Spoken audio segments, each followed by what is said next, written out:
There you go. Now you can go. I don't know if everybody.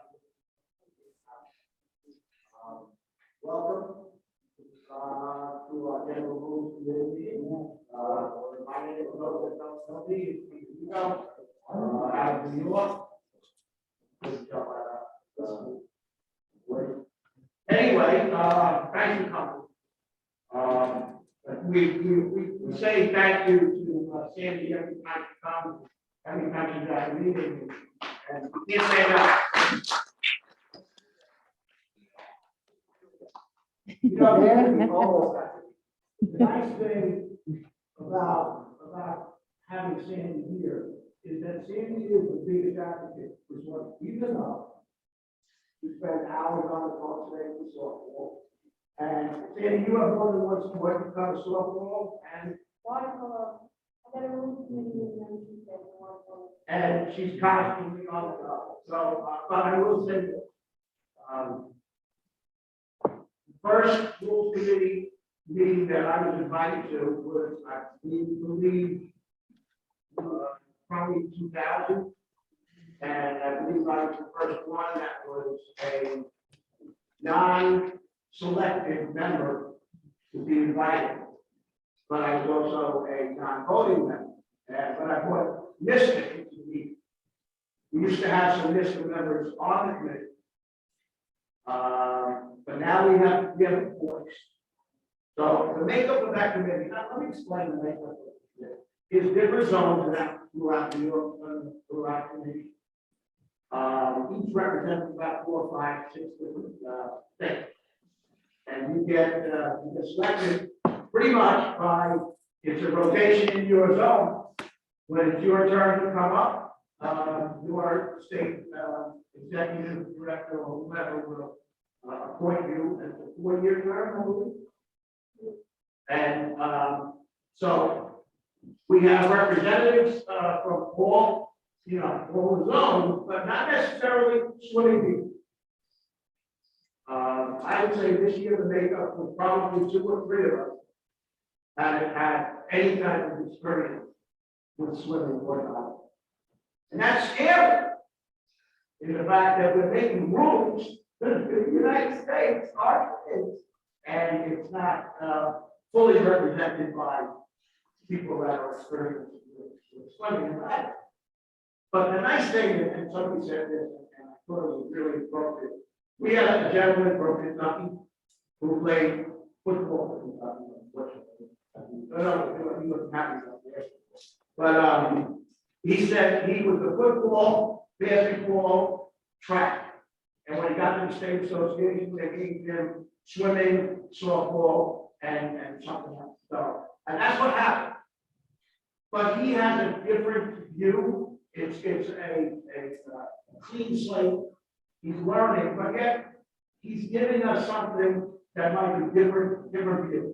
So the makeup isn't totally off kilter because they're not all swimming people, but it's important that we do have swimming people on that committee. Sandy has given me pretty much the ability to be a full-fledged member without voting rights. So I'm able to talk sometimes I think but I may say too much at times. I try not to, but if there's a point that needs to be made, I'm not saying. So that's the makeup of the federation. We're really indebted to Sandy for allowing us to have a real big say in what goes on.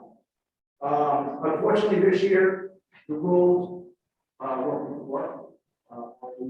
Next year we'll be able to go. I believe I haven't looked at the exact date, but I believe next year we should be able to have this meeting first. And so now we're going to have more of a set. And part of the problem that happened with this year was I get out that rule cert, and in a week we had almost the whole membership, 980 or something like that. I don't know what.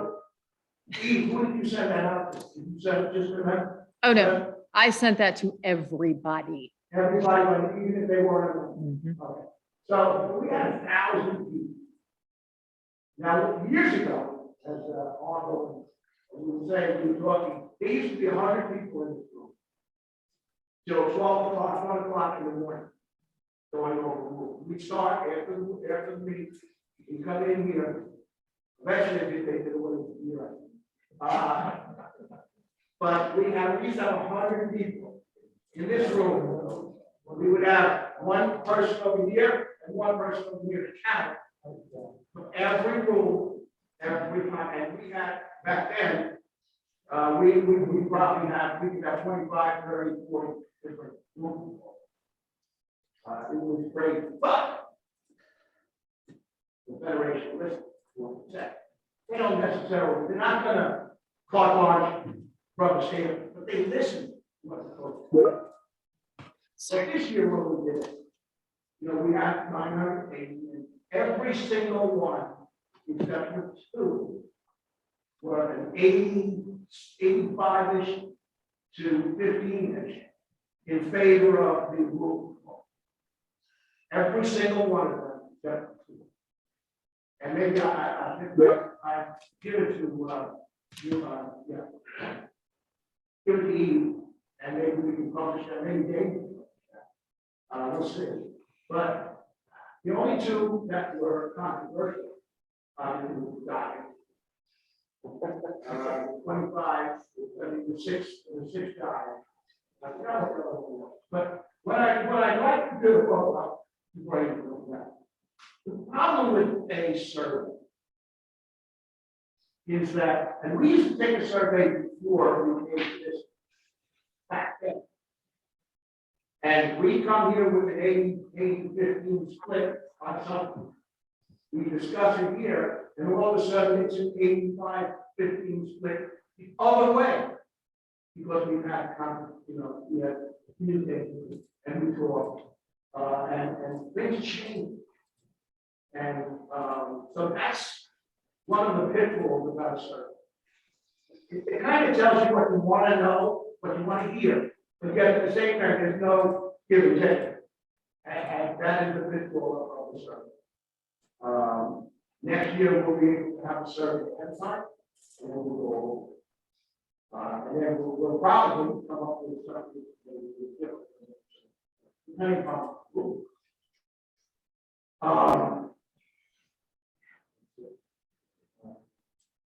want to go over a few of these. Let's start with the Todd's here. He's still so let me ask you. I'm not going to say what the results were from our meeting, but I'd like to get your general input of what do you think about going from 11 guys to in a state to allowing a state to go to 6 guys. We have 2 states now that have asked for a waiver or through the federation to try or to might be 3. Are they all 3 years? They're all 3 years. It's Michigan, and basically the Upper Peninsula, which has 2 teams, and they have their own state league. Yeah, They have their own state league, not having nothing to do with your. we have Upper Peninsula, State League, Upper Peninsula. Yes, there's 4 total states. Yes. Okay. So they've asked for the waiver as well as Georgia. And again, what does it have and what does it have not? Is you people in the Upper Peninsula and Georgia is one of the better mining states in the nation. So let me get some of your input. We have any diving coaches here? Other than God, we don't have any diving coaches. That's the problem. Oh, Russ is here. How many of you do both? Diving and swimming. So let's, I might have to go around. Yes. But would anybody like to comment on what is your feeling on the 6 guys? And where would you like to go? Anybody with anywhere like to comment? This is the Arthur. Russ, and you can be okay to talk? Yeah, Russ can talk. Russ, is it okay for all to talk? I guess my question would be, what would be the ramifications for Georgia divers as far as submitting out All-America applications if they only dive 6 dives, and you're trying to compare them with divers that are diving 11? Or do we just automatically eliminate those divers from any possibility of being All-American? And that's a great question, because I'm sure you've got it already. But it's going to be coming up. If we haven't decided it already, it's going to be coming up. These, now, where are these kids if they don't do 11 dives at the state meet? Do they do, and Don, you might answer this, do they do 11 dives in invitation and then send it in? So they're not sending in state stuff, but they're getting invitation. I can answer that, Good. because we're dealing with that. I get more and more emails asking that exact same question. And since we say the top 8 in your state and automatically submit it regardless of the score, then I submit it. And if I can't do 6, can I submit it? Because they do a prelim and a final, can I submit 4? Or can I submit 12? Because 12 optionals can't hurt me. When you compare the kids submitting 11 with 5 volunteers. And the simple answer is the only thing you're allowed to submit is a championship 11 dive format meet. And so, yes, you cannot submit the Georgia State Championships or any other 6 dive meets. But you can do invitationals, county championships, all these other championships which you can submit. And just in case you guys don't know, any legal 11 dive championship format can be submitted. It does not have to be a state meet. Question. What if it's a dual meet and all the other divers did 6 dives, but your kid did 11? You need to repeat that so Russ can hear it. If, because of the option of doing an 11 dive meet as a dual meet, you're saying if you're doing 2 different events, one is 6 and one is 11, because you can't do 6 and 11 in the same contest. I know better than that. Right? So that would be in a gray area, because I don't believe you should be doing 6 and 11, because the choice of doing more or less, or you're just going to stop at 6 in an 11 dive option. I think that's gray area. But if there's only one diver in the meet, you all know my opinion, it's not me. However, there are places in our country where there are 3 people in championship meets. And I get them all the time, and you'd be surprised where I get them. We ask for results. Mostly Georgia is one of them, where they'll have 2 girls and 3 boys, and they're all from the same high school, but it is a legitimate meet. The other team doesn't have anybody, and they can, so there's interesting things like that. There's a lot of leeway in our rules because a lot of different parts of the country do different things. But it has to be 11 dives, or else don't bother, we won't accept it, you can't put it online, we won't even take your money. And as long as you follow that, you're okay. So, can I answer your question? Well, I was thinking about the year that we got a submission from a meet that was clearly a 6 dive dual meet where the final 5 dives were done by the diver on her own at the end of the meet. And, That's a no. and I think we need to. Well, while you have that, Don, for those that don't know, is probably the foremost, hold on, what does it? Probably the foremost high school diving person in the United States. You need something for diving. I'm not calling him all the time from the room. Because I want to get his interpretation of a rule. Because, every time we get an interpretation from one of your home rules interpreters, doesn't necessarily mean the right interpretation. So I'm on the phone and say, hey, Don, is this okay? If we do this, is this allowed? He'll tell me yes or no. And so on. But along with that, because you are so great, would you tell us your opinion? Because these 6 dives, whether it passes or not this year, it's not going to go away, I don't think. And, it could crush, it could dominate. What's your opinion of the 6 dives? Well, first of all, I need to correct you because when you call me, I give you my opinion. I don't tell you what the right answer or the wrong answer because a lot of times it's in the gray area.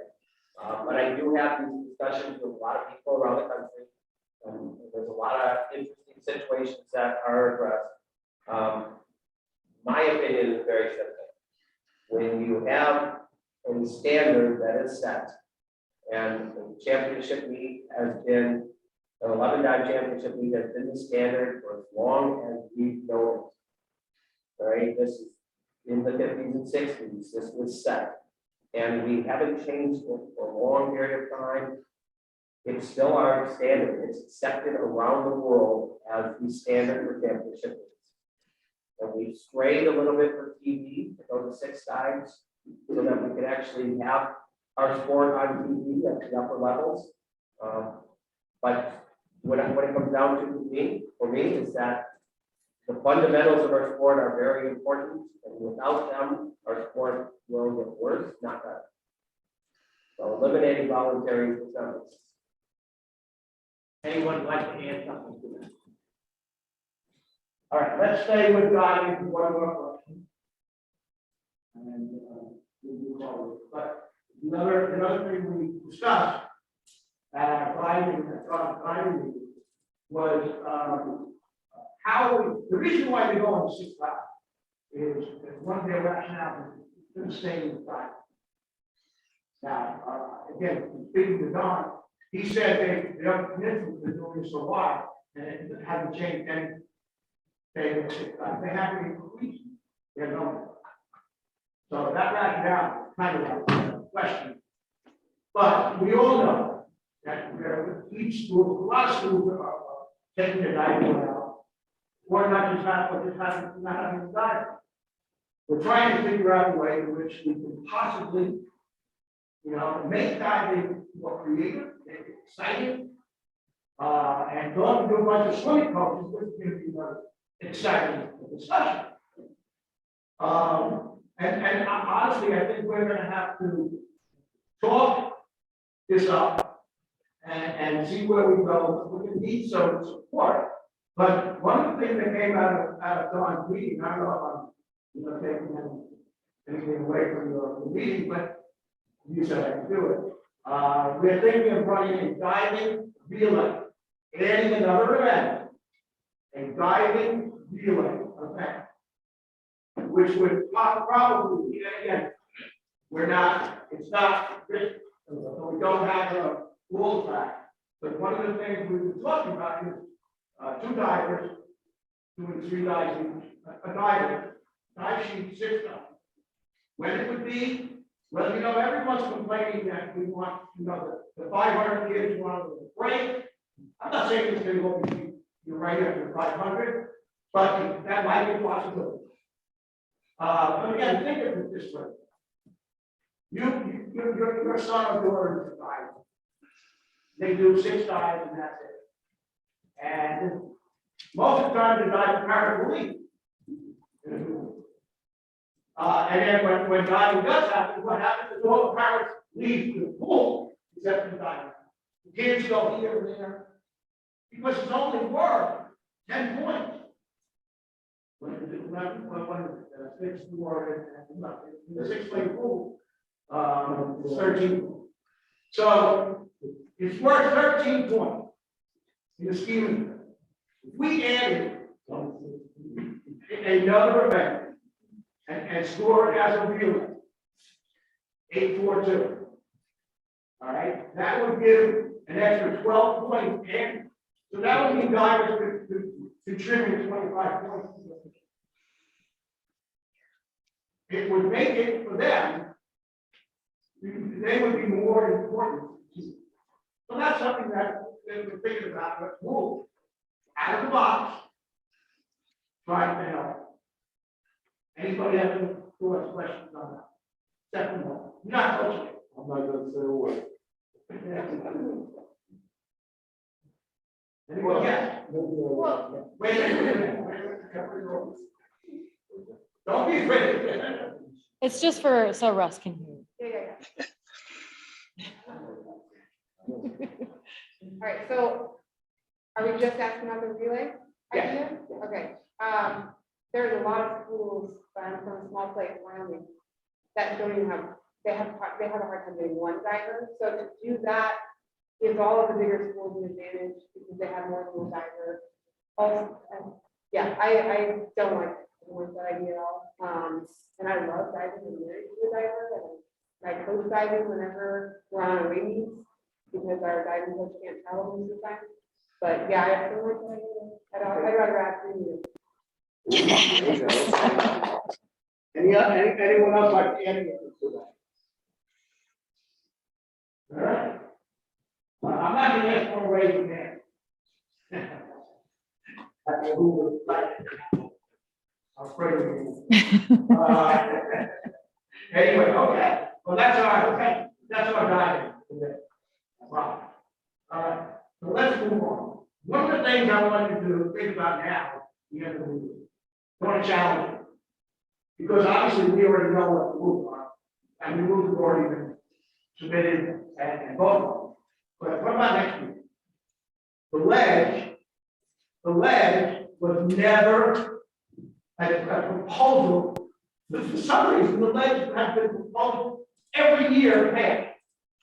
And then this year, we got nothing. There was no ledge proposal. Well, the answer they said no was they need you there recently. It wasn't like this caught on, no. The Federation said they have to get it to their legal people and they have to research it, and they have. And they have. And I think we are in a time where I think if somebody does propose one for next year, it'll get a definite talk at the table. And I think that would be, I think it's got a chance to be positive. But again, how is it written? Sandy, because I think you know how rules are written and what specifics need to be in. Tell a little bit about it. I think I'm going to challenge one of you to write it. Yes. Keep me not worried about the depth of the pool. Oh, yes. No, it's good. It's good.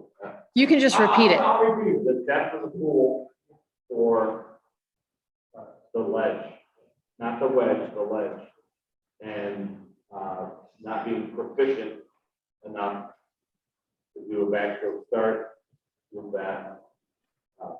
You have a grandfather pool that is 5 feet or 4.5 feet. It can be a problem. Yeah, well, Yeah. yeah. So that's one of the reasons why and I think that's the biggest question right now. Where is the proposal going to be sent to you? I'm going to put you on the spot. And anything Sandy says here now is Set in stone. Just give you a little bit of history about the last 7 years. 19 people in 2018. A lot of folks are talking about the wedge. The wedge is gone in, and they're talking about the wedge. And I graduated from the University. I have a pretty good relationship with the counseling center. And so we went to the NFHS Foundation and commissioned a substantial amount of money for IU to study the issue of what kind of depth would be required to use a ledge, specifically in terms of gawky 6'1" male teenagers who were trying it for the first time, replacing the position at a school meet or a championship, and having to do it for the first time, what was happening if they miscalculated. And the research showed it took them about a year to put it together. But the research shows that there were outliers during the research, during the subset of kids that they had performing these particular dives. And they took everybody from experience level to the non-experience level, different body types, male, female, a bit. There were folks that would have been bottom using the ledge during that study.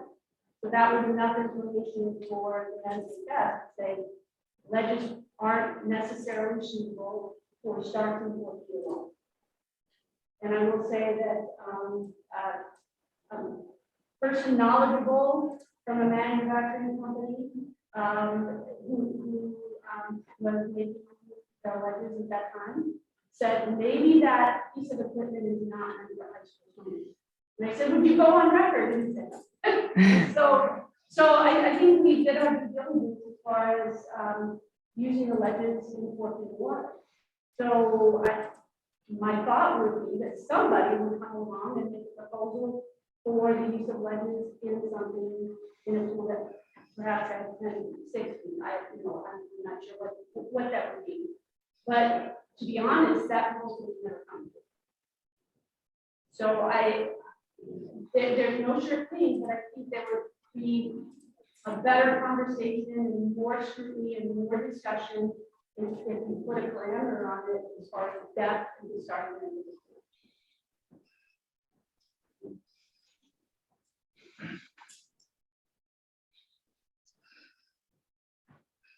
So with the research that you have seen, what is the safe bet? So we voted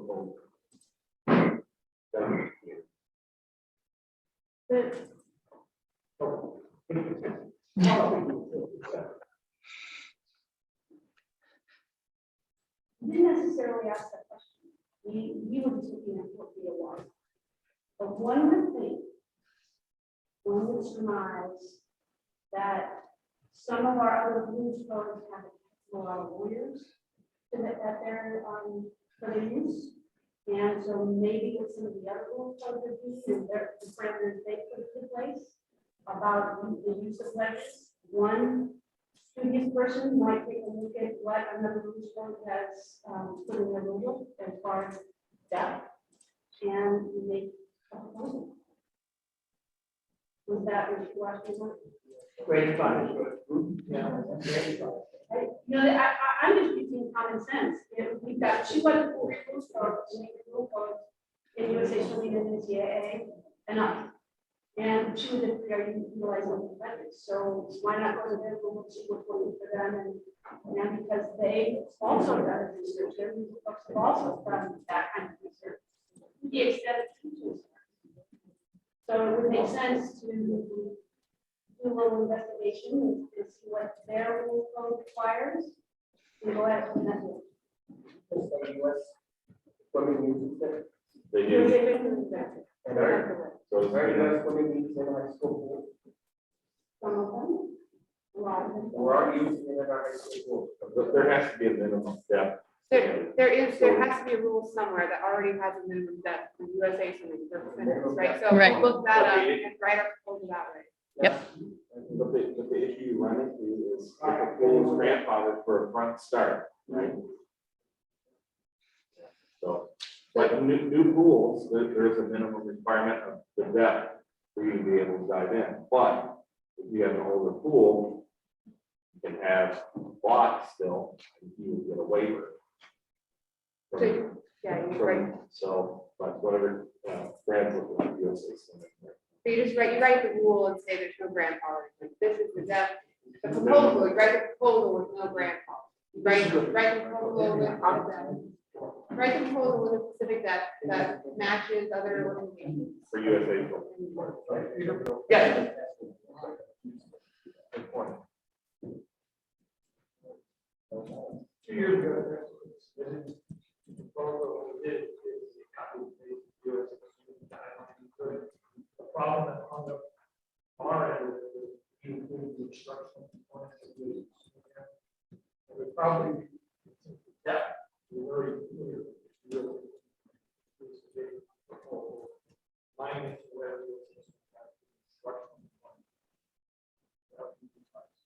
With like the front start. yeah, we're using the depth that they already have in the language, the US is strength. Already there, already done the issue that they not any mention of having sort of education component for teaching Jim depth. back. Because I mean, obviously National Federation of Education, like teaching depth start way to certify that. Right. So that's probably our best bet. Then mirror that. So, but I mean, but it's a checkbox thing for USA swimming. To verify that you now pass the forward start portion. I mean, it's not anything new. It is, but it's right, you know, but it's like, okay, yeah. Yeah, so we, for Right. our language, we probably just need to delete that paragraph Right. and see how it goes.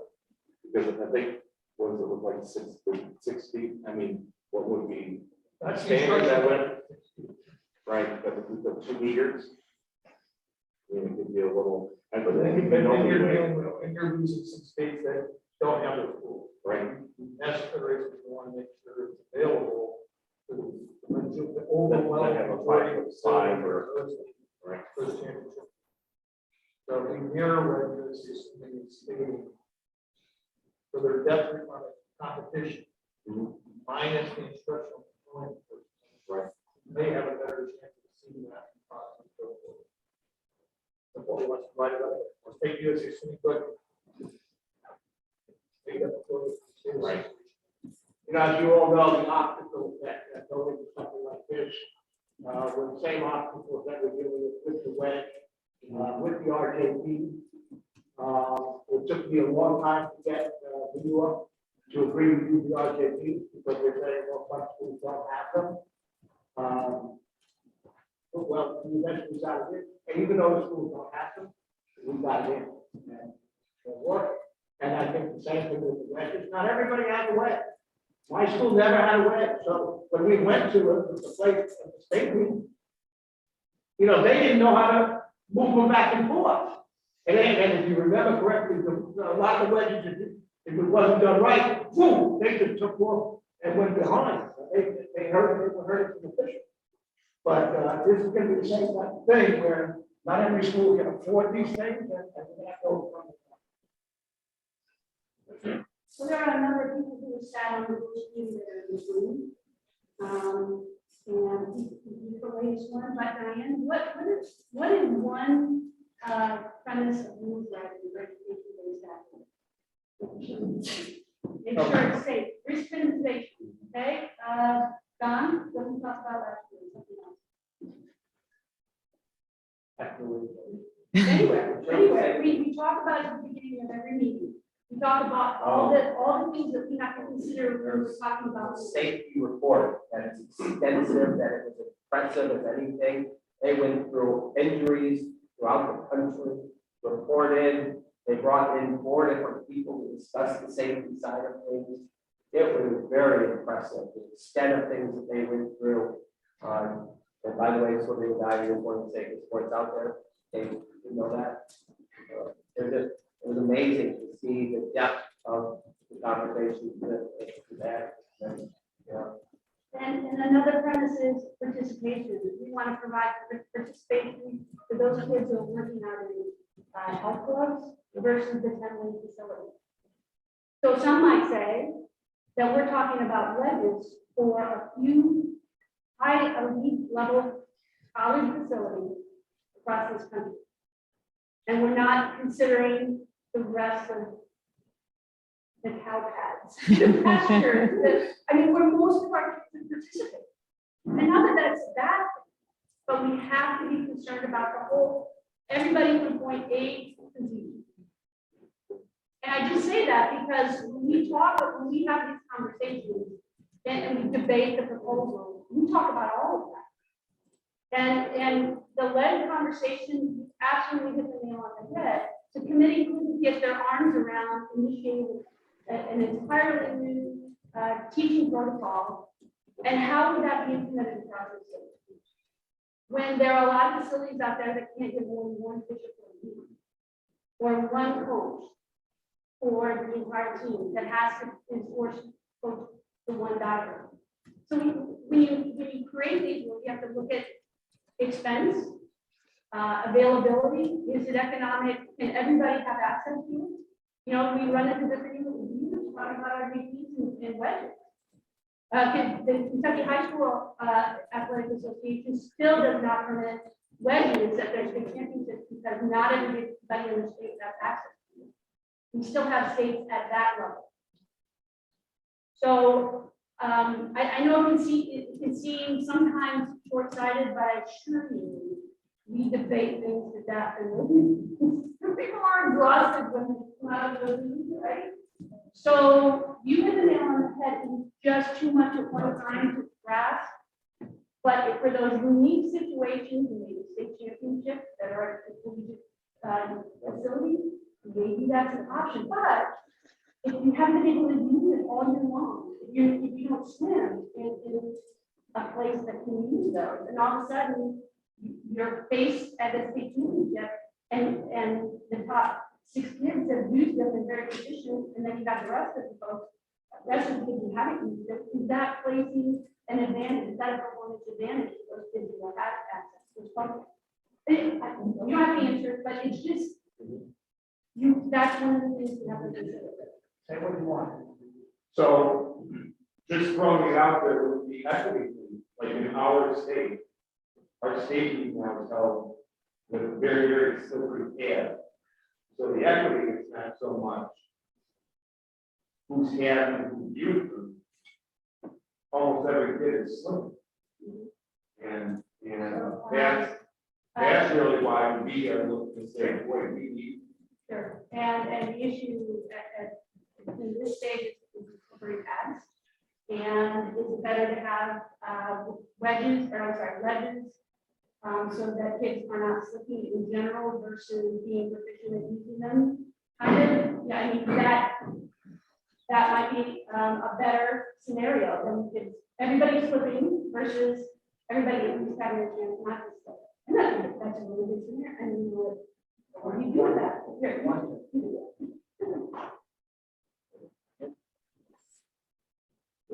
The other thing is when we extend and we're going to be a position off to district, it is not something that. Hi, Dana. I have to wait for the camera. You know, what you said,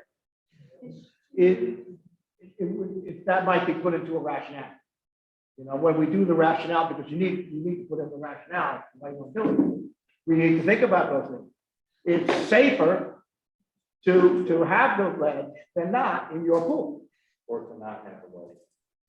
So what I would say on the slippery side of things, I mean, for us, it would be a $10,000 investment in our facility, which our school system would go for. But we have also moved, like, for a trampoline system, which I believe in diving is actually safer to teach kids the progression of diving, that our insurance carrier will not cover the diving boat or the trampoline, which is something that is, I believe, is very important for teaching diving, but we can't have it within our aquatic facility because our insurance carrier will say no. And that would be the concern across the board. Like, all right, we're going to put this in. We have 8 feet of water for somebody to use a ledge to be able to come back and do a backstroke start, which is great. But we are also not hosting the state championship. We're going into a place that have 6.5 feet of water, where it's like, all right, we have like 4 state meets, and the state meet up in the UP for Michigan might not have the ability to do that. Where they have a turn in, it might be 3.5 feet. I understand. It's just very murky water, and I appreciate the NFHS group that is maybe holding back on this, on the high school side of things, because high school kids are high school kids, and there's a lot of damage to be done to the spine, brain, whatever it may be for diving in that way, where you can't see where you're going. And asking the school district in inner city Chicago or inner city Detroit, we will pay for some of these things. I think that right currently we have a fair playing field. But with this, in my opinion, you are adding unnecessary risk into that. And I apologize to any coach that is watching this, but if you are a decent coach, and you have good pads, you can teach the kids to do fantastic practice. So that's it. Well, as you can see, the contract, we will, but I think, because we're going to get a proposal, no question about it, to bring it in. But I think what's going to be important, and maybe it's going to be really good thing that we have on this survey, is we get that survey out there, so that we get people talking about it. And then when we come here, we can actually, discuss it. I just had a question about the survey. When I was reading some of those new rule proposals, they seemed like they weren't very in-depth. Is that how, if those were passed, is that how they were presented in the rule book? As is, or is there more detail? So for example, like the 6 dive thing, it wasn't super clear. Is that just an option for state associations? Would it be everybody doing that? And then also, it didn't say anything about how would you run through final, is it 6 and 6? Like none of that information was there, which made me really hesitant to even vote to support it as an option because of all the missing pieces. Well, I'm gonna let Sandy answer that, but what I will say is that Survey Monkey is not the greatest thing in the world to try to take the rules that how they're written and then put them down on a Survey Monkey type of thing. But I believe I probably only left out that chart. That was, I don't really still up, but there's a chart that said depth markings and stuff like that. I didn't think that would be easy because we saw everything written ahead of it.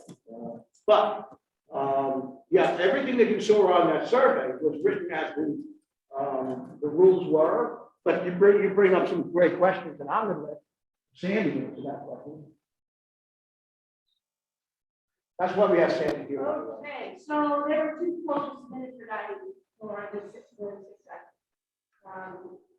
format. And the first one was just a generic, would you provide the flexibility to allow states to modify, to choose, conduct a 6 dive format. The second proposal was spelled out what that format was. Those 2 were mutually exclusive, put it in. You vote on one, you vote it up or down, and obviously if you allow or permit the 6 dive format, then you can choose to approve or not approve the specifics. So a lot of times, most of the time, that is how the proposal is presented. And sometimes there's a little massaging going on my part and working with the state association to submit the thing. If it's not clear, but if it's general like that, like the one that was submitted by Georgia and Florida, or Georgia and Michigan, that's why it was so vague, because they wanted it to just give or allow state associations or commissions to use this exception. In other words, state associations can choose how they want to do that. There's for those who want to make certain that the format is the right format in whoever's opinion, there's a little fear there that perhaps the state association might not know how to use that format, or might not know how to conduct that particular state championship. On the other side, state associations typically feel that they should be able to run their state team as they see them, that their culture allows. And so two schools of thought, strong schools of thought on each side, for sure. Thank you. Also, in the fact that, and I think, I don't know how many people really know this, but the one nice thing about what the Federation does is it gives every state association, in certain instances, the ability to change the rules to how things fit. And I'll give you a for instance, in New York, we had a problem with the relay entry, where coach put in 8 names, and you all had it happen. They throw the 4 names in, and then now the next day they come back. Attention to students who ride bus 93. Today it will be in bus 7.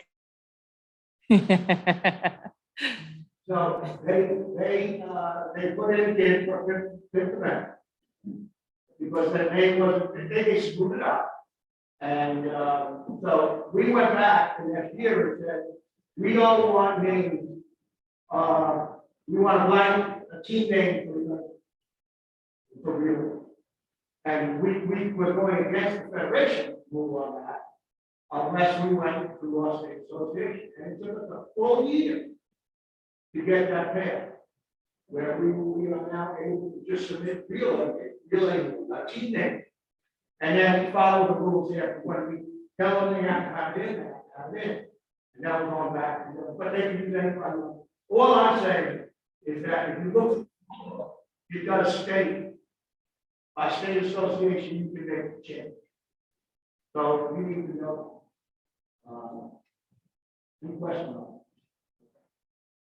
We don't have a real lot of time. I think we got through some big points. How many people, is there anything here? And this is again a challenge. How many people here, you know that the USA swimming, college swimming, now follows strictly FINA rules. We, on the other hand, do not. And we've always been the leader in rules. Always. We're the risk takers. We're the people that are willing to try a rule. It's not, we do it. And a lot of times in the past, these other associations follow our direction. But in the meantime, we do have a bunch of rules. That's a lot. You go to OK Kids, you'll be able to see exactly what's wrong.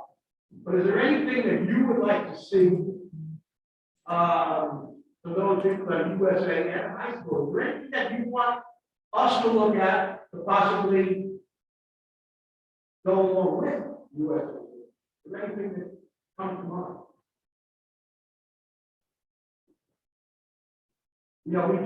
We allow stacking. Right? The rest of the world doesn't. Right? We allow coming in this way in the restaurant. The rest of the world doesn't. So now if you get a kid swimming in USA yesterday, high school today, and again, if they're not so experienced, maybe that could be fun. But we like it the way it is now. But is there anything that, and think about it, we might, I think we're gonna try to talk again, maybe get a little group inside when we have the pizza that tonight. Tonight, maybe think about it tonight, yes. With teams with diminishing numbers for movies. It's gonna sound really funny. And I thought this through, and this is gonna sound like I thought this through a long time. With diminishing numbers in some of our teams and some of our leagues for movies, not all the events are full, right? So there's no guaranteed break. If both teams don't have a break in 500, we just go right from the 100 free right to relay individuals. Are in a hurry, whatever the case may be, we meet just fly right through.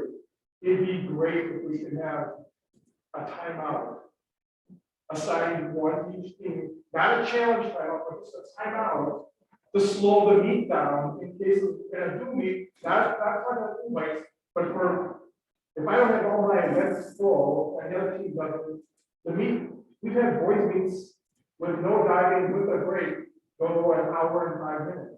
And you might have kids going 4 times in an hour and 5 minutes, right? So it doesn't really produce high results, but a timeout would help either side with one way or the other. I think that's a rule. If no one like, Where No in the timeout. rule book does it prohibit you from taking a break? What's that? Where in the rule book does it take you, or does it tell you that prohibits you from taking a break? The other side, it's not allowed. Something Well, you and I just talked about this. Tom told me there are no breaks in meets except for after the 53. Any award ceremony is considered a break, and you cannot have more than one break during the meet. and then we'll level, right? As a state, it's a state modification, that is permitted, and it's done across this country. We should fight Tom. Yeah. I think that, again, like I said, I'd like to get a group. You want to come together with Sandy tonight? We'll be here. Let's get together with the group, and if you have questions, let's hash out. We can put some stuff on the table. That's a great, I think it's a great, Question?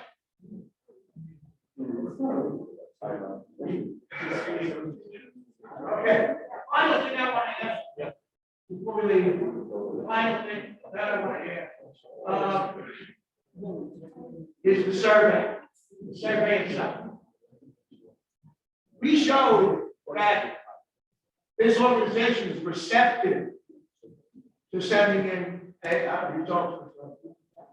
Is there anything that you would like or say, and you can write this percentage, but think about what you'd like to have presented in a survey. What do we want to know for this? Yeah. I'm not saying necessarily what I want to know with the survey, but I do think, like you said, when we give a survey out, when we give the rationale, we're going to expect that 90% of people agree with it. I know in discussion, always goes on. So, a future survey like that, if we have, you know, some thought that the rational work is we know about that. Just to get it in, because you know it's. Peter, doesn't it allow for comments now in the survey one? Yes, there are comments there. My problem with survey monkey right now is that I haven't figured out how I can print those comments with everything else. Because when I click on comments, it comes down, and then when I go to print, it prints 3 comments. And I haven't figured out how to get more 50 comments. So maybe even I will sit down and try to figure that out. But that's a great question. In the fact that we should publish those pros and cons. After I get the real in, I can republish them for people to see as well. Because anything that we're going to get to give us more to what we hear next year will be great. That's a great question. I'm basically finished. The rules that were submitted this year, I would say a lot of them did not make it.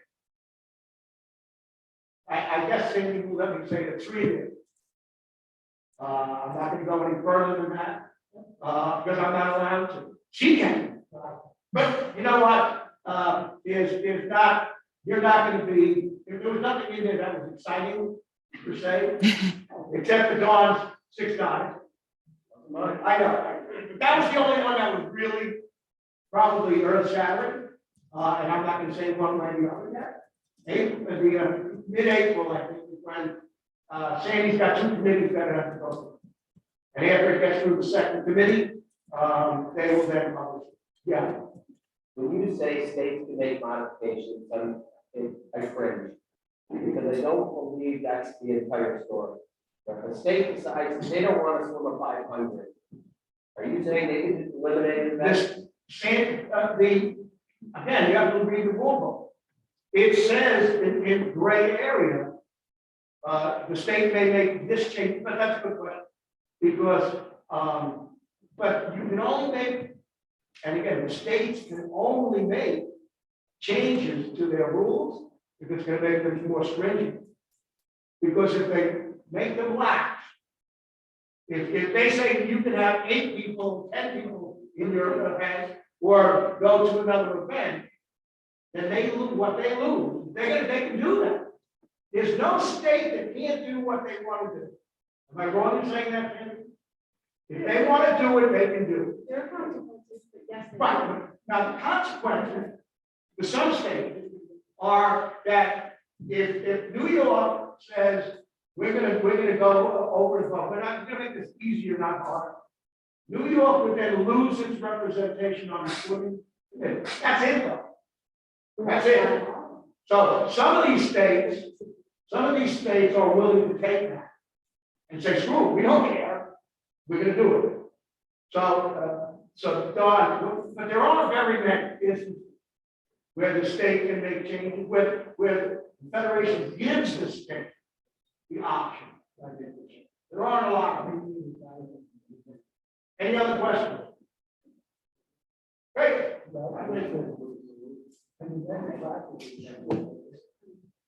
Hi, Dana. Hi, Pete.